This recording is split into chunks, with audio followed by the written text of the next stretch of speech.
Sajjad, would it be okay if I can bring my perspective as well? Because this is something that I've experienced in my life. I experienced a sense of total alignment where I experience flow, where I forget myself.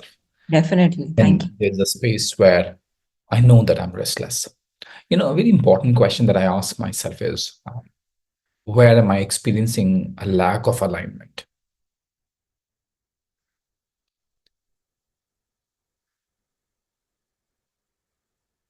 Once we understand the nature of what we are experiencing, we'll not be able to deal with that. And it's very important to sit in the heart of the emotion which is unprocessed within ourselves.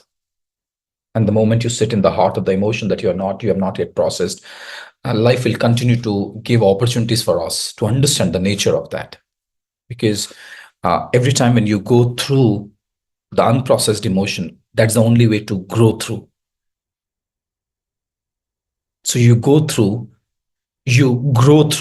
what you go through. And for that, it's very important to sit in the heart of the unprocessed emotion. Now, I'm sure with lack of alignment, there's a emotional disposition attached to that as well. Now, that is where it's stemming from. So take a moment to look at where it's not aligned. Am I not aligned at the um, goal level? Right? I want to become a coach. Every time when people say that I would like to become a coach,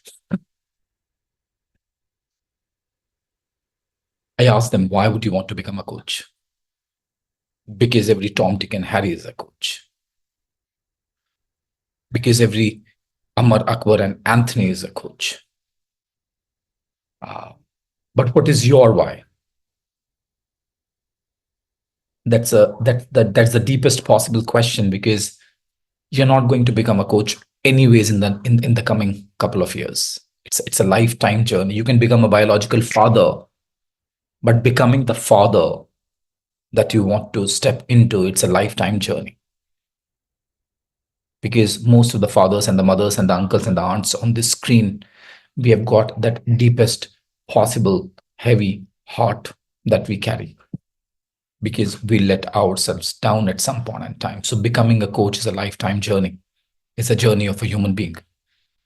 So that's an example of the goal. The second misalignment is at the values level. Now, every time when there's a misalignment at the values level, that is where it pains you the most. But the ironical part is we don't want to go through that pain. In fact, the very sight of that pain, we distance ourselves and we don't go through that pain. Now, because we don't go through that pain, we invite suffering in our lives. Now, that suffering becomes a misalignment, because we are not willing to go through the pain. And without going through the pain, a child is never born.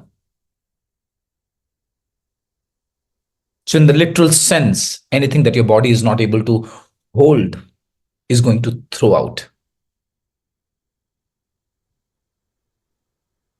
And that is what the excretion is. So, the excretion is you grow through that, you go through the pain, and then you grow through that.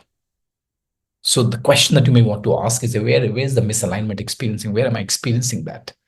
In my body, in my emotions, in my psychological sense, at the intellectual level. Because every time when there's a stress or a load or a pain or a distress or a contraction anywhere, be it at the emotional level, physical level, intellectual level, psychological level, spiritual level, it's an evidence that something needs to shift within. Now, in order to shift within something, we have to go through that to grow through that. Super. Thank you, Sarjot. And good to hear you after so many years. Thank you. And GP sir, over to you.